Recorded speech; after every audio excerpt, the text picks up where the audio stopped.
सरस्वती नदी के तट पर 10,000 वर्ष तपस्या किया। 10,000 साल इन्होंने जाकर के तपस्या किया। हमारे बच्चे तपस्या करते हैं? नहीं। हमारे बच्चे गुरुकुल में जाते हैं, 25 साल तक वो ब्रह्मचर्य का पालन करते हैं? नहीं। इसीलिए विवाह बंधन विवाह करके भी वह विवाह ज्यादा दिन चलता नहीं है। चलता भी है तो विवाह में नाना प्रकार की परेशानियां आती है, क्योंकि बेट हमारा बालक तपस्या नहीं करता है। माता पिता इतना कमा करके दे देते हैं, बच्चों को क्या तपस्या करने की जरूरत है? कमा कमाया मिलता है, बना बनाया मिलता है, बच्चे खा पी करके मौज करते हैं, और तपस्या क्या करेंगे?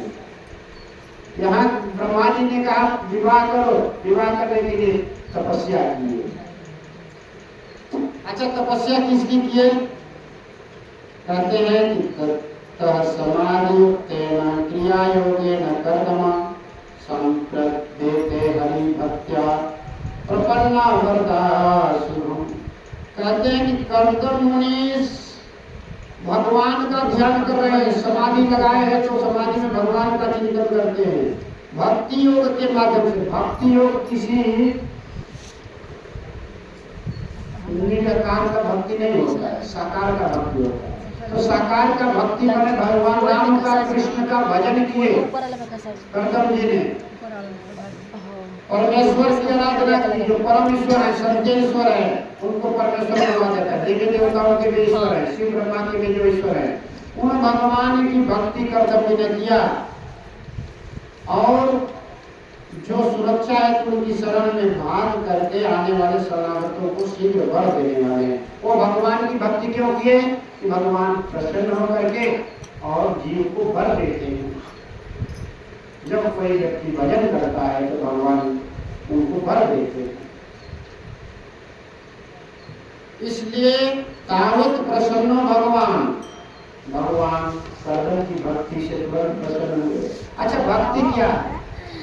जब आप भगवान के नाम का कीर्तन करते हो तो आपकी भक्ति होती है, भगवान सुनते हैं। आप जब भगवान के विषय में कथा सुनते हो तो यह आपकी भक्ति हो रही है ना?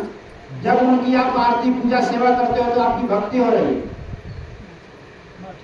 जब उनके नाम का जप करते हो तो आपकी भक्ति हो रही है। यही भक्ति है।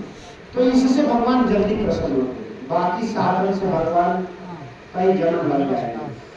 कोई ये करे, जाओ धुआं खाओ, गए बाजे ना उन्हें एक भैया और बाबा की मम्मी बाबा की भैया कितना है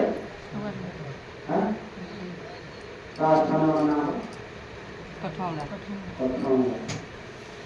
कितना लोग गए भैया में गाड़ी भर भर के प्रधान लोग लेके गए, और कितने लोग गाड़ी बांध के गए। यज्ञ कुंड का परिक्रमा कर लोग, मंडप पर प्रसाद खाए लोग, चल ले धुआं खा अना 2-400 रुपया दक्षिणा दे करके चलिए। आपको बीमारी दूर भाई, जो बीमारी लागल था बार बार जन्म ला तो मरना, पवित्र आहार नहीं थे, शुद्ध नहीं, मन विचार मन शुद्ध नहीं थे, बुद्धि शुद्ध नहीं थे। खाली यज्ञ में बेटा से मुक्ति हो रही।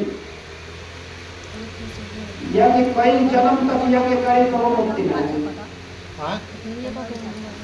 कहते हैं कि दशाश्वमेधि पुनरेति जन्म और कृष्ण प्रणामन पुनर्भव हुआ। कहते हैं कि अगर 10,000 अश्वमेध यज्ञ करो तो भी ये कृष्ण के नाम के बराबर नहीं है। कृष्ण का एक बार प्रणाम कर लो तो हजारों यज्ञ से बढ़ करके कृष्ण का नाम। इसीलिए कलयुग का साधन भगवत नाम, कलयुग की दवाई भगवान का नाम है। यज्ञ की विधि कलयुग के लिए नहीं है। यह त्रेता युग में यज्ञ करके भगवान मिलते थे, भगवान यज्ञ से प्रकट से भगवान मिल जाए। अब कलयुग में यज्ञ में देवा यज्ञ का परिक्रमा करवा धुआं कर तो हर काम बढ़ी। जब बीमारी का दवाई बनल बा तो दवाई स्टॉक के दवाई लेवा से बीमारी ठीक हुई और बीमारी बढ़ी।